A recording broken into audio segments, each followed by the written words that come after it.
yung i-discuss ko po is tungkol sa identifying hazard and risk in the workplace.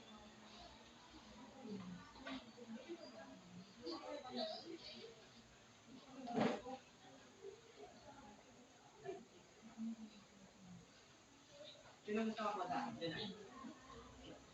Several accidents and injuries that may occur in the kitchen very frequently. Yet, this can be prevented by people by thinking what they are doing, understanding the risk, using common sense, and not fooling around. Kadalasan daw po ng mga hazard or risk na ating nakuha, nakuha sa working area or sa kitchen. So, kailangan daw po natin mag-ingat tuwing nagtatrabaho tayo sa workplace para maiwasan yung mga hazard at risk. So, yung unang hazard and risk po na matalakayan natin na yung cut po. Di ba yung po?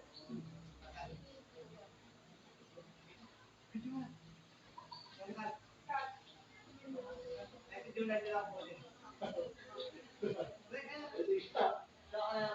That are hazards to chefs and cooks. Sharp knives are common in the kitchen. Knives need to be sharp. Using a blunt knife in cutting needs more pressure and creating a chance that your hand may slip and go sa cut. Yan daw po madalas na, ay nakuha daw po yung madalas pag, kunyari na, titira ko kayo ng, ano, gulay, gano'n. Tapos, pag nag-slip daw po yung kutsilyo, maaari daw po kayong masugat. Kaya kailangan nyo daw pong mas mag-ingat sa paggamit ng mga matatalin na bagay para maiwasan nyo. Tapos sumunod naman po yung word. Stoves and oven are another dangers of kitchen work. Bumps and steam salts are very painful and take some time to heal properly, especially if medical attention is not sought. Tapos yung birds naman daw po yun ay nakuha natin sa, kunyari, nagluluto tayo ng kahit ano, tapos bigla nyo lang hinawakan yung kawali at mainit. So yun po yung magiging dahilan na pagkapaso ng kamay. Tapos kaya rin lang po, nailigit nyo yung kamay nyo sa kahit anong mainit na bagay. Ano ba? Ayan. Kaya kailangan mag-ingat palagi. Tapos yung pangatlo pong hazard yung falling and slipping. In all kitchen, at sometimes, water or pot accidentally spill on the floor. Yun po kadalasan nangyayari sa, ano, sa isang workplace. Lalo na pag hindi grab yung rate. Kaya, kailangan po natin linisan at punasan yung side para maiwasan po natin yung falling and slipping. Tapos pangapat po yung fires. With the implementation of safety standards, fire is not as frequent as in the past. However, this still occurs and can be very dangerous. Ignorance, neglect, or lazy attitude are the common reasons for fire. Yun daw po yung pagkatunog. So kapag nagiging pabaya daw po kayo sa pag ayos ng mga gamit sa kusina, maala daw kung maging dahilan nyo na pagkatunog. Example lang po, pag nakalimutan yung patayin yung sa gas stove. Yan, tapos papunta, may lumipad doon na light materials, kaya pag-wave na. Tapos bigla na lang kumalat, yun po yung magiging sanin ng tulog.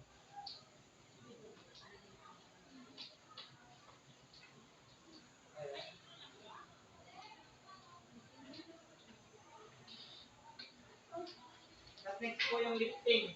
There are heavy objects in the kitchen. When lifting any of these, be sure to lift weights that you are comfortable. Yan po yung pang-limang hazard. Pag nagbubad na po tayo ng mas mabigat na bagay, yun po yung magiging dahilan kung kunyari yung sa back injury po. Kaya pag may dapat daw po proper yung pagbuhat ng mga ganyan. Tapos pag sobrang bigat naman daw po ng buhatin, magantay na lang tayo ng kasama para mas mapadaling pagbuhat at maiwasan yung injury.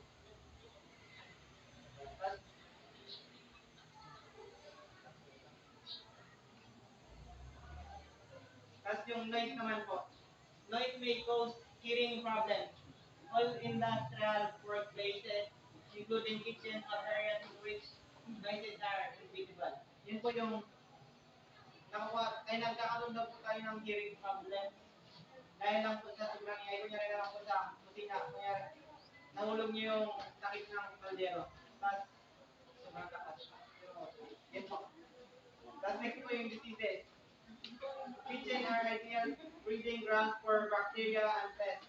If surface and equipment are not maintained in a clean condition, as sterile as possible, workers might succumb to illness that can quickly spread to other staff and customers.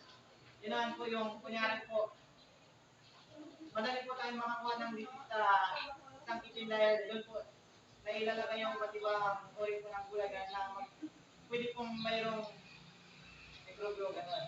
Kaya kailangan po natin linisan yun para makaiwas po tayo sa anumang uri ng sakit.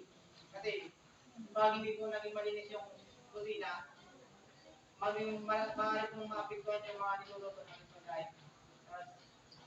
May karinda na kayo, tapos madumi yung ano. Parang magiging din po na walang bibili tayo. Dahil may nakakaraang ng sakit mo, ibibinta niya.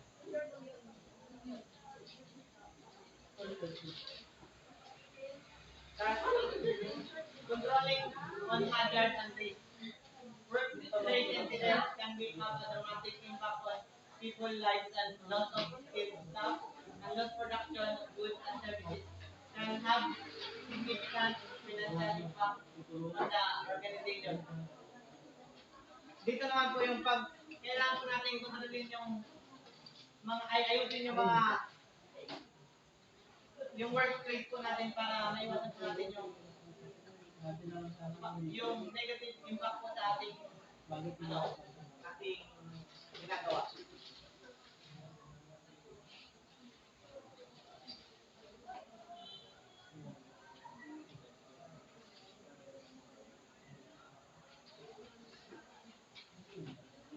Tapos, there are four important concepts that need to be understood so that this guide makes sense.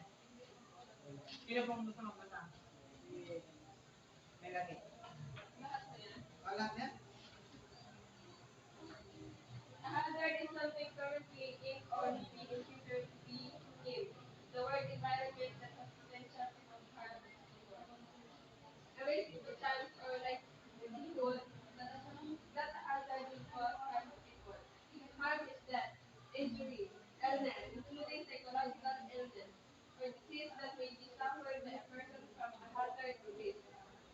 A control is a thing, work process or system of work that eliminates an OHS hazard risk, or if this is not reasonably practicable, reduces the risk so far as reasonably practicable.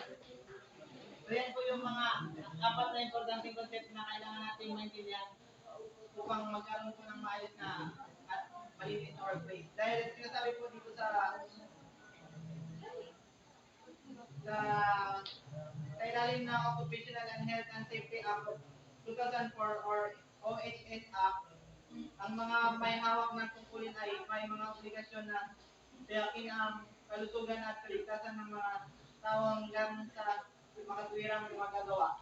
Ang mabuting kalusugan at kaligtasan ay tungkol sa pag-aalis at pagkontrol sa mga panganib at ito ay pinakamahusay na nakakamit sa pamagitan ng wastong pagsasaalang-alang sa mga pinagmulan ng pinsala at kung ano ang maaaring gawin upang maiwasan ang mga pinsala na mangyayari.